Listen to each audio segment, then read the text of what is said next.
Hey everyone, welcome back to your Daily Digest. Today we're diving into a topic that could potentially transform the way legal battles are fought in India: third-party litigation funding. If you've ever wondered how people without financial means can still access justice, third-party litigation funding might just be the answer. Let's get started by understanding what this is all about. So what exactly is third-party litigation funding? In simple terms, it involves external investors funding legal cases in return for a share of any potential winnings. This concept helps individuals or groups who may not have the financial resources to pursue their legal battles, especially in a country like India, where litigation costs are often very high. Third-party litigation funding aims to bridge the financial gap and democratize access to justice, making the legal system more inclusive. Let's talk about why we need this in India. We all know that access to justice is becoming increasingly expensive. Unfortunately, for many ordinary citizens, it's becoming more of a luxury. Small business owners, marginalized communities, or even those fighting larger corporations often have to abandon their legal battles simply because they cannot afford the costs. Third-party litigation funding can be a game changer for such individuals. By funding cases, it gives them the power to take on more powerful and resourceful opponents. Imagine the impact this could have on making our courts more inclusive. Now, is third-party litigation funding even allowed in India? The answer is yes. In the landmark case of Bar Council of India v. A.K. Balaji, the Supreme Court said that third-party litigation funding is permissible as long as lawyers are not the ones funding the cases.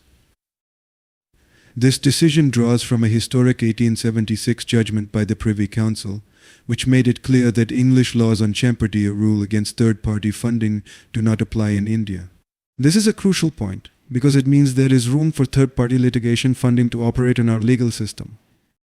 So what could third-party litigation funding change? Honestly, it could transform the legal landscape in India. For starters, marginalized groups who could not afford legal battles before now have a chance. Third-party litigation funding can be especially helpful in specialized areas like environmental cases, intellectual property rights, or medical malpractice.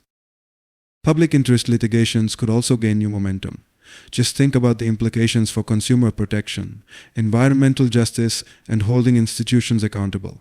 The possibilities are huge. But of course, with every new opportunity come challenges. Critics worry that funders might only focus on cases with high profit potential, leaving those with social importance but lower financial returns behind. That is definitely something to think about. There is also the issue of whether funders might try to influence how cases are run, which could compromise the autonomy of the litigants. Ethical concerns are real here. Regulation is key to ensuring funders are ethical, financially secure, and transparent. And to prevent excessive profiteering, the share funders can claim from winnings should be capped. We can learn a lot from global best practices. Take Hong Kong, for example, where a code of practice governs third-party funding in arbitration. It requires disclosure of funding arrangements and ensures funders are not overstepping their roles. India can implement similar guidelines, perhaps by setting up an oversight body to ensure funders act in the best interests of the litigants while maintaining judicial integrity. Another critical aspect is capital adequacy, making sure that funders have enough resources to cover costs and potential losses. This can be done through mechanisms like ordering security for costs, where funders deposit money to cover any potential losses if the case does not go in their favor. So where do we go from here? India needs a comprehensive, national-level framework to manage and regulate third-party litigation funding. This should include transparent agreements between funders and litigants, caps on funder profits, and ethical guidelines for involvement in legal strategy. We also need to ensure third-party litigation funding is accessible for cases that are socially important but may not be financially lucrative, like environmental justice and public interest litigations. Lastly, awareness campaigns are essential to educate people, lawyers, and even judges about the benefits of third-party litigation funding. By doing so, India can lead the way in balancing financial innovation with the right to justice. That's a wrap on today's video. If you found this helpful, do not forget to like and subscribe to your Daily Digest for more insights into current affairs and legal updates. Let's continue the conversation in the comments. What do you think about third-party litigation funding in India? Is it the game changer we need? Let me know your thoughts.